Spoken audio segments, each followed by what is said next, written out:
चलो ठीक है बेटा, यहां तक आपको क्लियर हुआ। मैंने आपको कहा लायोफोबिक कोलाडाइल सॉल को कोआगुलेशन से बचाते हैं लायोफिलिक कोलाइड्स। लायोफिलिक कोलाइड्स उनके अराउंड बनाते हैं लेयर, फिर लायोफोबिक सॉल कोआगुलेट नहीं होता है अगर हम उसको ऐड करेंगे इलेक्ट्रोलाइट भी। ठीक है, जो ये लायोफिलिक कोलाइड्स होते हैं इनके पास होता है प्रोटेक्टिव पावर। उस प्रोटेक्टिव पावर को मेजर करते हैं हम गोल्ड नंबर से। वो इंट्रोड्यूस किया एक साइंटिस्ट ने, उसका नाम था जिग्मॉन्डी। उसी साइंटिस्ट ने डिस्कवर किया अल्ट्रा माइक्रोस्कोप को भी। मैंने आपको बोला जिस लायोफिलिक कोलाइड का गोल्ड नंबर ज्यादा होगा उसका अमाउंट हमें ज्यादा लगेगा। ठीक है, उसका मतलब ये हुआ इसका प्रोटेक्टिव पावर कम होगा। ऐसे ही जिस लायोफिलिक कोलाइड का गोल्ड नंबर हमें कम लगेगा उसका प्रोटेक्टिव पावर ज्यादा होगा। ठीक है, gold number is basically amount, ये basically amount of lyophilic colloid होता है। आपको कितना चाहिए लायोफिलिक कोलाइड जो लायोफोबिक कोलाइड को कोआगुलेट नहीं होने देगा अगर उसको हम ऐड करेंगे इलेक्ट्रोलाइट सॉल्यूशन में। ठीक है, हमने फिर आपको कहा जो हमारे पास लायोफिलिक कोलाइड्स हैं उनका ऑर्डर मैंने आपको बोला, वो याद रखो, GCH AGDP, very very important. G stands for gelatin, लिखा है हमने। C stands for casein, H stands for haemoglobin, A stands for egg albumins, A is albumin, G is gum arabic, D is dextrin, P is potato starch. इस direction में increase होता है gold number, मतलब सबसे कम gold number gelatin का। इसका amount हमें कम चाहे प्रोटेक्शन करने के लिए, ये ताकतवर होगा। इसका मतलब ये हुआ इसका सबसे ज्यादा होगा प्रोटेक्टिव पावर, क्योंकि protective power is inverse of gold number. ऐसे ही पोटैटो स्टार्च का गोल्ड नंबर सबसे ज्यादा है, इसका अमाउंट हमें ज्यादा चाहिए प्रोटेक्शन के लिए, मतलब ये हुआ इसका प्रोटेक्टिव पावर सबसे कम होगा। क्लियर बेटा? ऐसे हम देखते हैं relationship between gold number and protective power. मैंने आपको बोला protective power is reciprocal of gold number, ये आपस में इनवर्स होता है। इनवर्स, ये मिस कोलाइडस गोल्ड नंबर ज्यादा है तथा प्रोटेक्टिव पावर कम, ये मिस कोलाइडस गोल्ड नंबर कम है तथा प्रोटेक्टिव पावर ज्यादा। याद रखना gold number protective power of lyophilic colloids का मेजर करता है, मतलब जिलेटिन का, केसिन का, हीमोग्लोबिन का, एग एल्ब्यूमिन का, गम अरेबिक का, डेक्स्ट्रिन का और पोटैटो स्टार्च का। ये सारे क्या है? Lyophilic colloids. ठीक है, यहां तक क्लियर हुआ। क्वेश्चन एक लिखो, क्वेश्चन लिखो। Question number 1 very very important. Following are reciprocal of gold number of different lyophilic colloids. Lyophilic colloids question कह रहा है arrange them in order of increasing protective power.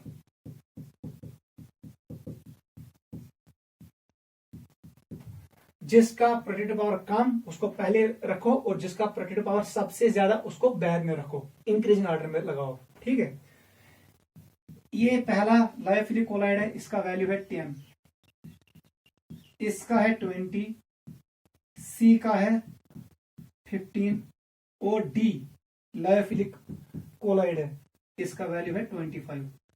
जल्दी करो, देख बेटा क्या करना है, कुछ नहीं करना है, आसान है।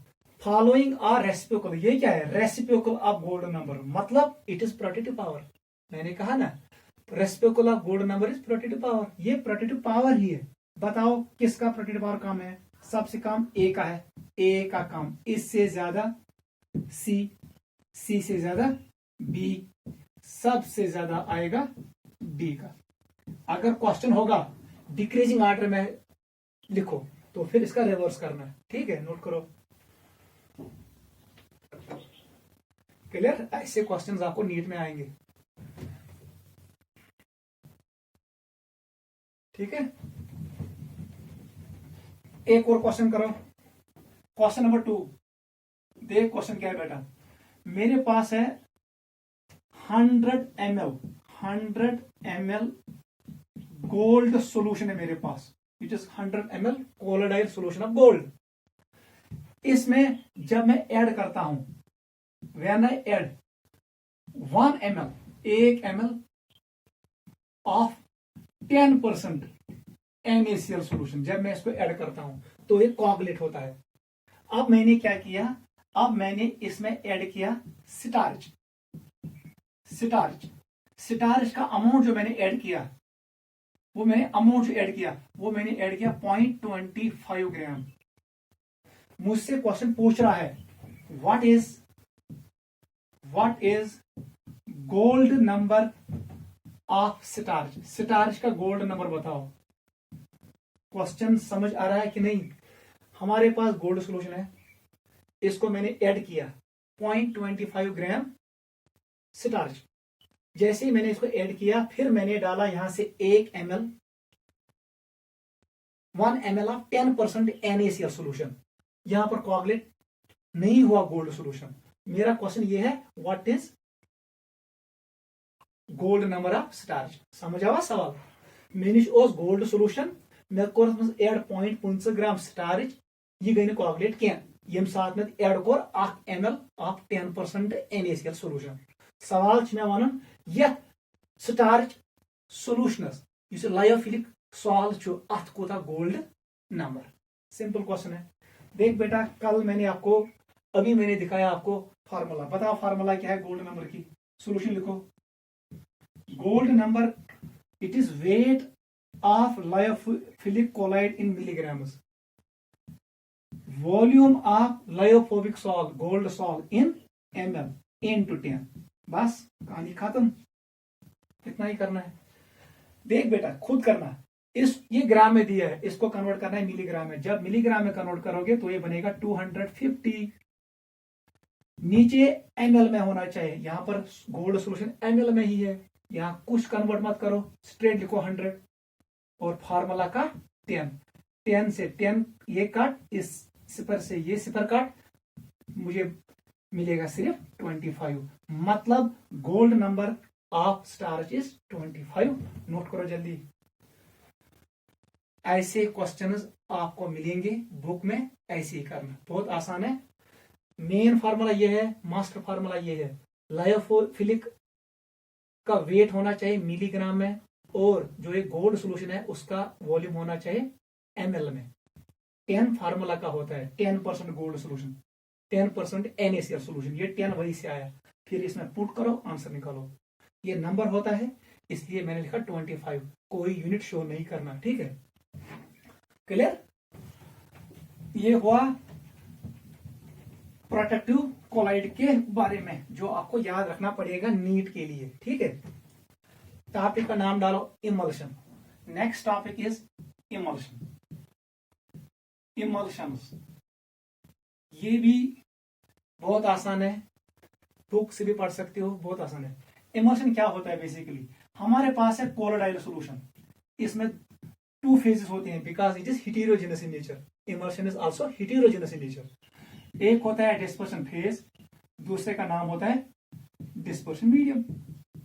जब बेटा डिस्पर्शन फेज होगा liquid and dispersion medium is also liquid, when both of them are liquid, तब जाके इस कोलोडाइल सॉल्यूशन का नाम पड़ता है इमल्शन। नोट करो, what is emulsion? It is colloidal solution in which both dispersion phase and dispersion medium are liquids। पहले लिखो डेफिनेशन, लिखो बेटा। emulsion,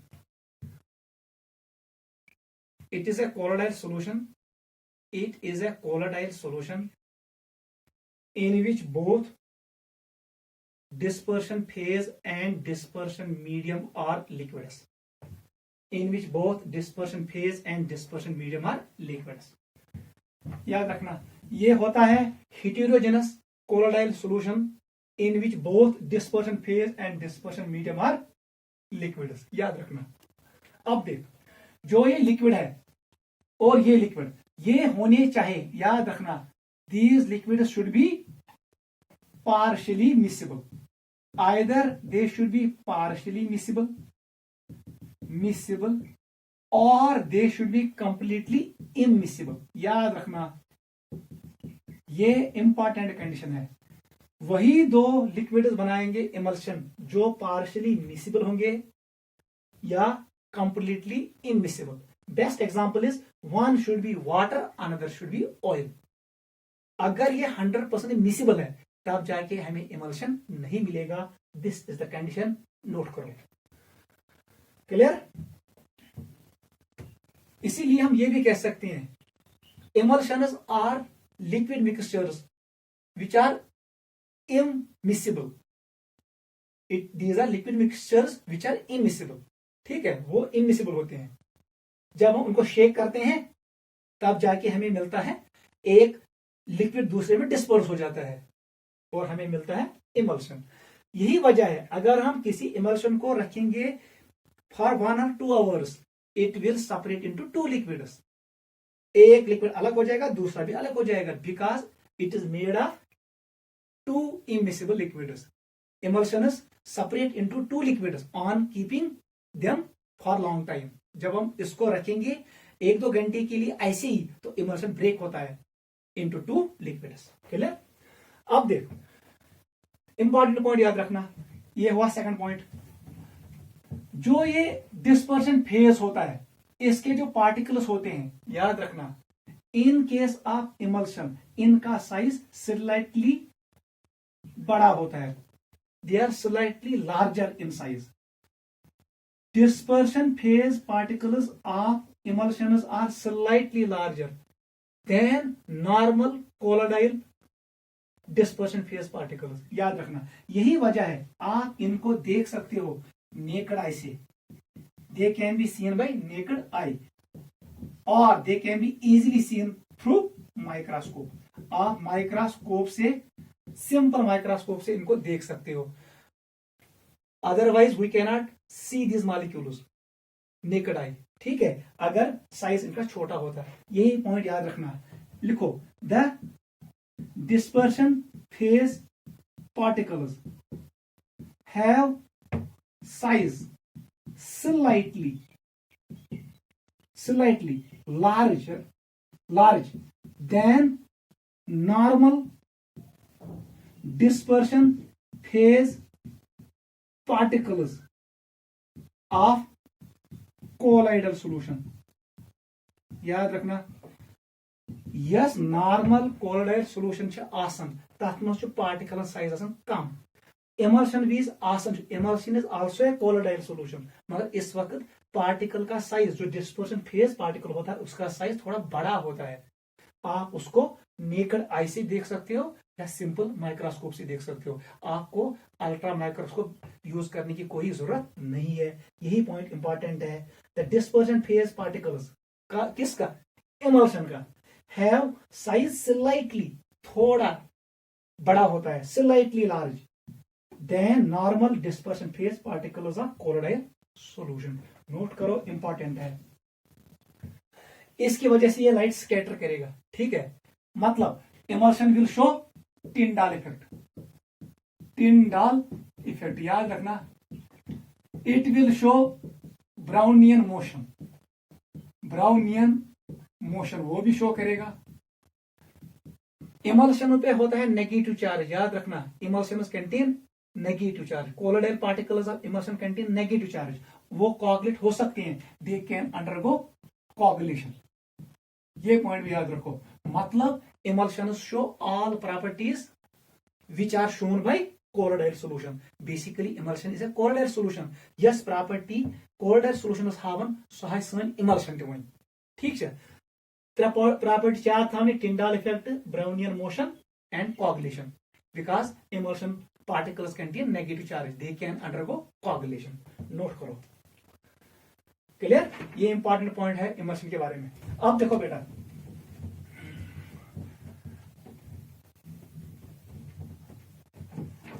जो ये इमल्शन है, इमल्शन जो हमारे पास है, इमल्शन में क्या होता है? अभी मैंने कहा डिस्पर्शन फेज और डिस्पर्शन मीडियम होता है।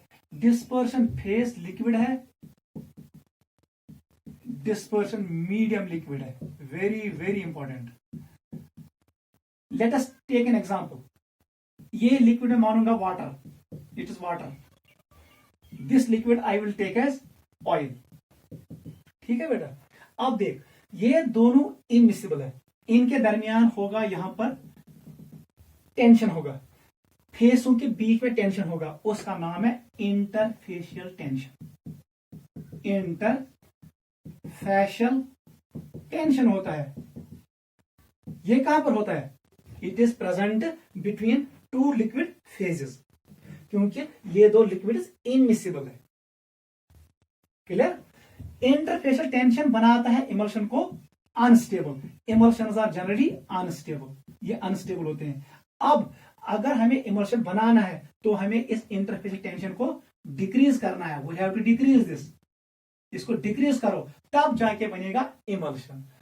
उसके लिए हमें चाहिए एक एजेंट, उसका नाम है एमल्सिफाइंग एजेंट। नोट करो इंपॉर्टेंट पॉइंट, एमल्सिफाइंग एजेंट। ये वो एजेंट है जो इंटरफेशियल टेंशन को कम करता है और हेल्प करता है इमल्शन बनने में। जिस प्रोसेस से इमल्शन बनता है उस प्रोसेस का नाम है emulsification. Emulsification, process of forming emulsion is known as emulsification. और जो ये एजेंट है जिसने हेल्प किया एमल्सिफिकेशन में, उसका नाम है एमल्सिफाइंग एजेंट। ये पॉइंट नोट करो।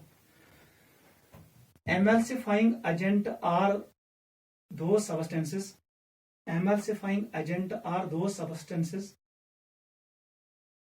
which help in the formation of emulsion, which help in the formation of emulsion, which help in the formation of emulsification. देखो, emulsifying agents are those substances which help in the formation of emulsification.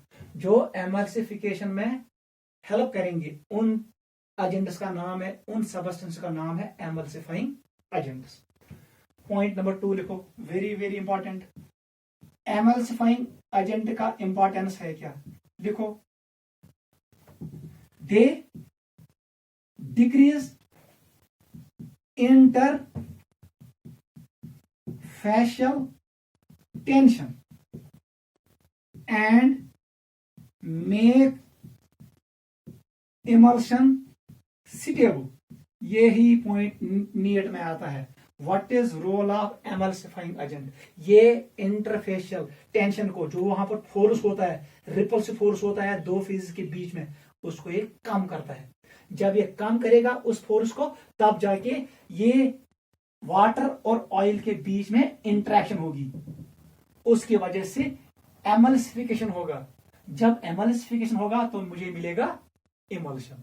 यही role है emulsifying agent का। It is importance कहो या role, इसका role यही है, ये डिक्रीज करता है इंटरफेशियल टेंशन। दो फेज के दरमियान जो टेंशन होता है उसको कम करता है, उसकी वजह से उनके दरमियान अब इंटरेक्शन होगा। इट हेल्प्स इन एमल्सिफिकेशन और हमें मिलेगा इमल्शन। रोल ये है। अब देखो ये कैसे करता है। जो हमारे पास एमल्सिफाइंग एजेंट होता है, इसके पास होते हैं पोलर हेड होता है और non polar tail. This is non polar, it is amphoteric, मतलब इसके पास क्या होता है? दोनों। इसमें होता है नॉन पोलर टेल और इसके पास होता है पोलर हेड। याद रखना, पोलर हेड, दोनों पार्ट्स होते हैं। जैसे हमने कल आपको दिखाया सोप पार्टिकल जो होता है वो लॉन्ग चेन फैटी एसिड होता है। इट इज सोडियम और potassium salt of long chain fatty acids. कल हमने एक एग्जांपल दिया सोप मॉलिक्यूल का, उस वक्त मैंने आपको शो किया लॉन्ग चेन को, मैंने यहां पर शो किया जिगजैग से, ये नॉन पोलर है, और पोलर हेड यहां पर है, ये बना होता है COO नेगेटिव से, और ये non polar chain is made of carbon atoms. ठीक है, अब देख, जो हमारे पास अभी इमल्शन था उसमें जो डिस्पर्शन फेज था, डिस्पर्शन फेज वो था मैंने ऑयल माना, और जो डिस्पर्शन मीडियम था उसको मैंने माना वाटर। अब क्या करेगा, यहां पर था इंटरफेशियल टेंशन, ये आएगा यहीं पे, ये ऐसे करेगा, पोलर पार्ट करेगा इंटरेक्ट पोलर साइड से वाटर के साथ, और नॉन पोलर एंड करेगा इंटरेक्ट किसके साथ, नॉन पोलर साइड के साथ, वो ऑयल होता है, ऑयल्स आर नॉन पोलर। इस इंटरेक्शन की वजह से ये स्टेबलाइज करेगा, इंटरफेशियल टेंशन को कम करेगा, और हमें मिलेगा इमल्शन। बस यही होता है एमल्सिफाइंग एजेंट। एमल्सिफाइंग एजेंट के पास होते हैं दो एंड्स, एक होता है नॉन पोलर टेल जो हाइड्रोफोबिक होता है, यहां पर कोई आयनिक ग्रुप नहीं होता है, it is non polar in nature, और जो होता है हेड ये पोलर होता है, it is ionic in nature. जब हम इसको ऐड करते हैं दो लिक्विड्स के बीच में, एक जो non polar and non polar side के साथ इंटरेक्ट करेगा, और पोलर हेड वाटर के साथ इंटरेक्ट करेगा, because water is polar in nature. इस इंटरेक्शन की वजह से ये दो इनमिसिबल लिक्विड्स स्टेबलाइज हो जाएंगे, और हमें मिलेगा emulsion. This is the role of emulsifying agent. Note करो, आसान है।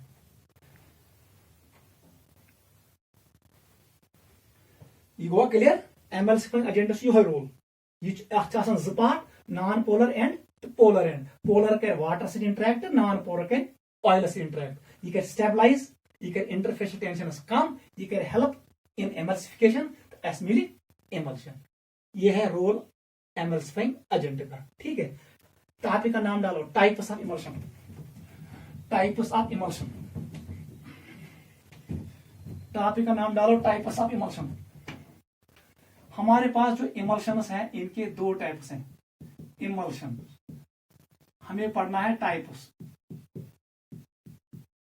क्लियर।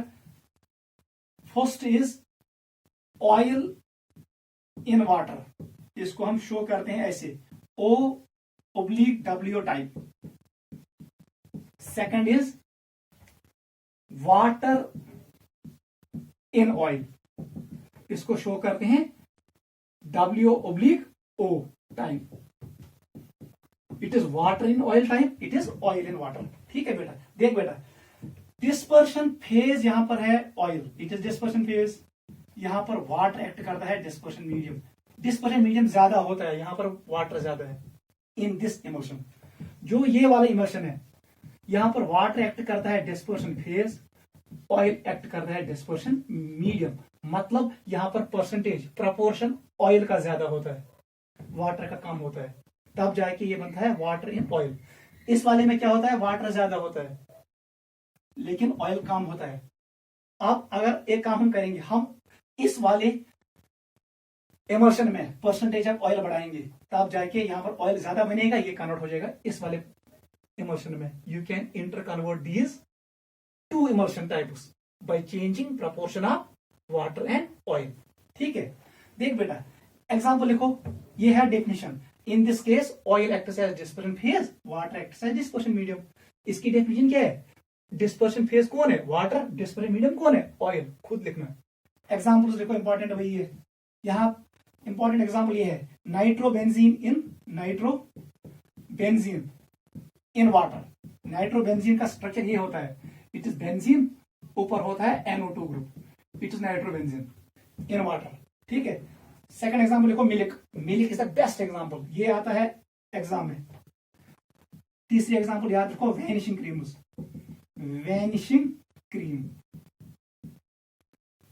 इस वाले टाइप के लिखो एग्जांपल देखो जल्दी। It is water in nitrobenzene, water in nitrobenzene. Nitrobenzene oil है, ऑर्गेनिक मॉलिक्यूल है, ये ऑयल है, नाइट्रोबेंजीन। सेकंड एग्जांपल लिखो, बटर जो हम यूज करते हैं। थर्ड एग्जांपल लिखो, creams, cream, CREAM। Clear.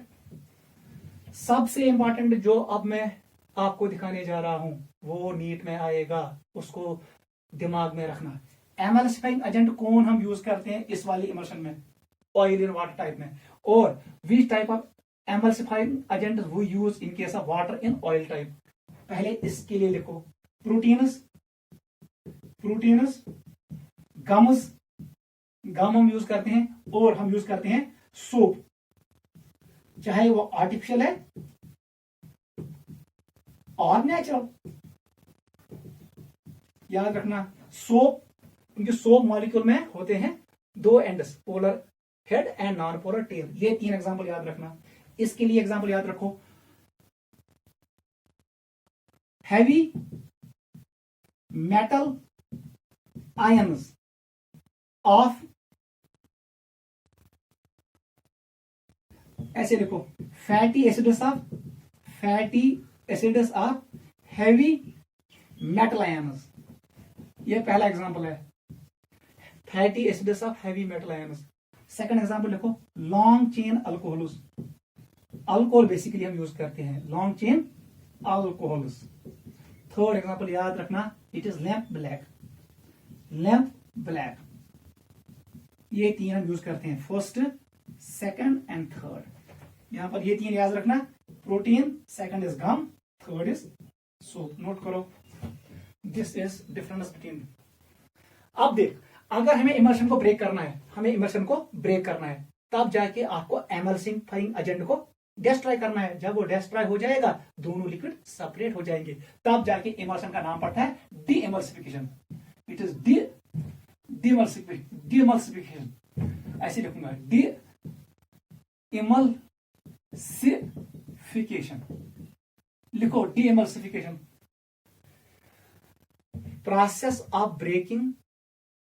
process of breaking emulsion into constituent liquids.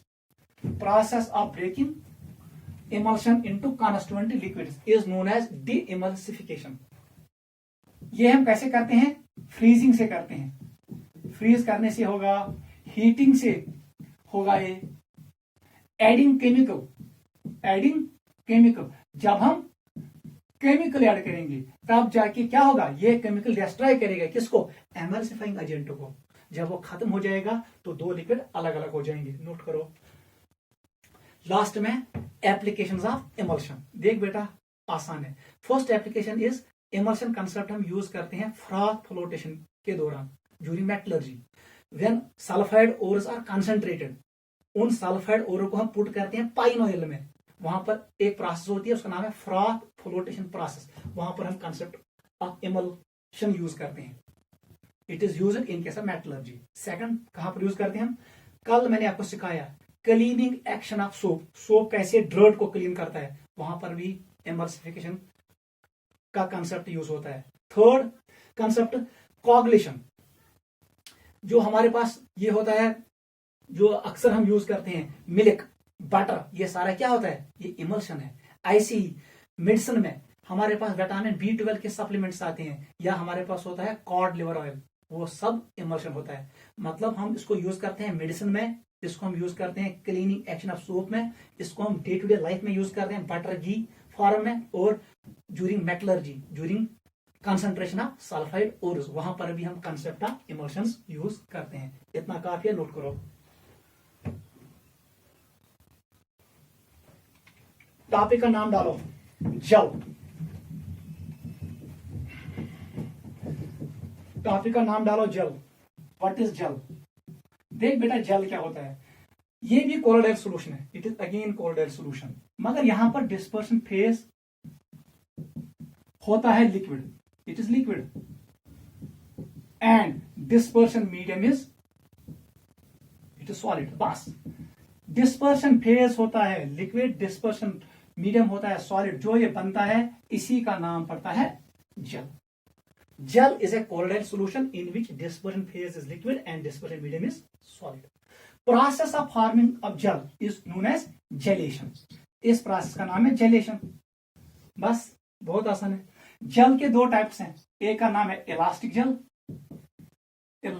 जल, दूसरे का नाम है इनइलास्टिक जल। इलास्टिक जल वो जल होता है जिसको जब हम फोर्स एक्ट करते हैं तो वो डिफॉर्म होता है। Once force is removed it retains its original shape. उसका मतलब ये हुआ elastic gel. Inelastic gel is that gel which does not retain its original shape once it is deformed. ये होता है inelastic gel. Elastic gel की एक property होती है, ये मॉइस्चर को एब्जॉर्ब करता है। उस प्रोसेस का नाम होता है इम्बिशन। इम्बिबिशन।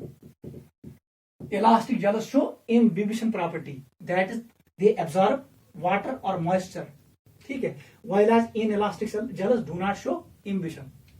इलास्टिक जेल की एग्जांपल याद रखना, it is gelatin, gum Arabic, it is gum Arabic. Inelastic gel का एग्जांपल याद रखना, silicic acid. Silicic acid is an example of inelastic jail.